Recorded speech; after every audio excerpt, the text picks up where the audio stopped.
Malayalam big boss season 7 live updation നോക്കാം. ലൈവിൽ കുറച്ചു മുമ്പ് ആദില, നൂറ, ഷാനവാസ് ഇവർ 3 പേരും പൊരിഞ്ഞടിയായിരുന്നു. ആ സമയത്ത് ആദിലയും നൂറയും ഷാനവാസ് ബ്ലാക്ക്മെയിലൊക്കെ ചെയ്യുന്നുണ്ടായിരുന്നു. നിന്നെ കാണിച്ചു തരാടി, നിന്നെയൊക്കെ ഞാൻ കാണിച്ചു തരാം, ഒരു സമയവും സന്ദർഭവും കിട്ടിക്കോട്ടെ, എന്നെ കരുവാക്കി നീയൊക്കെ നെവീനെ ബലിയാടാക്കിയില്ലേ എന്നൊക്കെ. പിന്നെ ഷാനവാസിന് ഈ ബ്ലാക്ക്മെയിൽ ചെയ്യുന്ന ഒരു സ്വഭാവം ഉള്ളതാണ്. അത് ഷാനവാസിന്റെ ഗെയിമാണ്. കഴിഞ്ഞ തവണ അപ്പാനിയോടും ഇങ്ങനെ ചെയ്തിരുന്നു. നൂറ ഷാനവാസിനോട് തന്നെ ചോദിക്കുന്നുണ്ട്, ഇയാൾ എന്തിനാണ് നമ്മളെ ബ്ലാക്ക്മെയിൽ ചെയ്യുന്നതെന്നൊക്കെ. എന്തായാലും ആദിലയ്ക്കും നൂറയ്ക്കും വേണ്ടി ഷാനവാസിനോട് സംസാരിക്കാൻ അനുമോള് ചെല്ലുകയാണ്. എന്നിട്ട് ഷാനവാസിനോട് അനുമോള് പറയുന്നത് എല്ലാം തെറ്റിദ്ധാരണയാണ്, പറഞ്ഞാൽ തീരാവുന്ന പ്രശ്നമേ ഉള്ളൂ.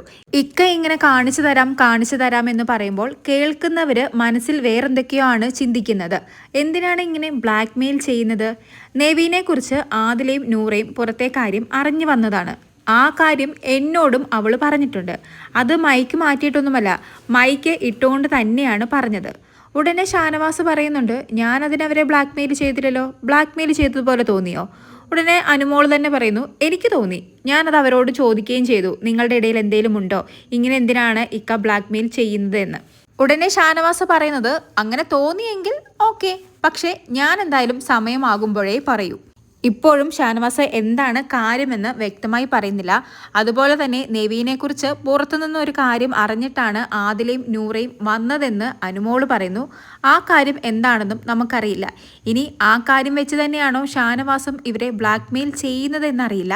എന്തായാലും ചെറിയൊരു പേടി ആദിലയ്ക്കും നൂറയ്ക്കും ഉണ്ടെന്ന് തോന്നുന്നു. നൂറ കരയുന്നൊക്കെയുണ്ട്. അനുമോള് മാക്സിമം ഷാനവാസിനെ കൺവിൻസ് ചെയ്യാനും ആദിലയോടും നൂറയോടും സംസാരിപ്പിക്കാനും നോക്കുന്നുണ്ട്. പക്ഷേ എനിക്ക് അവരോട് സംസാരിക്കാൻ താല്പര്യമില്ല എന്ന് തന്നെയാണ് ഷാനവാസ് പറയുന്നത്. അവരെ ഞാൻ ഒരുപാട് തവണ വിശ്വസിച്ചിരുന്നു. അവർക്ക് വേണ്ടി ഞാൻ ബലിയാടായിട്ടുണ്ട്. നെവീന്റെ കേസിൽ പോലും ഞാൻ ബലിയാടായി. അവർക്ക് വേണ്ടിയല്ലേ ഞാൻ അങ്ങനെ ആയത്? ഉടനെ അനുമോള് ചോദിക്കുന്നത്, ഇക്ക ഇവിടെ വന്നിരിക്കുന്നത് ബന്ധങ്ങൾ സ്ഥാപിക്കാൻ വേണ്ടിയാണോ? അല്ല എന്ന് എനിക്കിപ്പോഴാണ് മനസ്സിലായത് എന്ന് ഷാനവാസ് പറയുന്നു. അനുമോള നടന്ന സംഭവമെല്ലാം ആദിലയോടും നൂറയോടും വന്ന് പറയുന്നുണ്ട്. അപ്പോൾ നൂറ പറയുന്നത്, ഏതൊരു റിലേഷൻഷിപ്പിലാണെങ്കിലും ഞാൻ ജെനുവിൻ ആയിട്ടാണ് നിൽക്കുന്നത്. അങ്ങനെ ജെനുവിനായിട്ട് നിൽക്കുന്ന വ്യക്തി എന്നോട് ഇങ്ങനെ പറയുമ്പോൾ എനിക്ക് വിഷമം വരും, അത്രയേ ഉള്ളൂ. അല്ലാതെ ഇതും ഓർത്ത് ഞാൻ വിഷമിച്ചൊന്നും ഇരിക്കില്ല. ആദില അപ്പോൾ നൂറയോട് പറയുന്നുണ്ട്, അയാളോട് പോവാൻ പറ, ഒരുത്തൻ്റെ മുഖം നോക്കണ്ട, വായിൽ തോന്നുന്നത് മുഖത്ത് നോക്കി പറഞ്ഞോ, നീ കുറച്ചും കൂടി ആക്റ്റീവ് ആവണം എന്നൊക്കെ നൂറയോട് പറയുന്നു. എന്തായാലും ഷാനവാസിന്റെ ബ്ലാക്ക്മെയിലും അതിനുള്ള റീസണും നെവീന്റെ എന്ത് കാര്യമാണ് പുറത്തുനിന്ന് വന്ന് ആദിലയും നൂറയും അനുമോളോട് പറഞ്ഞത് എന്നുള്ളതും ഒക്കെ ഒരു നിഗൂഢതയായിട്ട് തന്നെ ഇപ്പോഴും നിൽക്കുകയാണ്. കൂടുതൽ ലൈവ് അപ്ഡേറ്റുകളുമായി വീണ്ടും വരാം.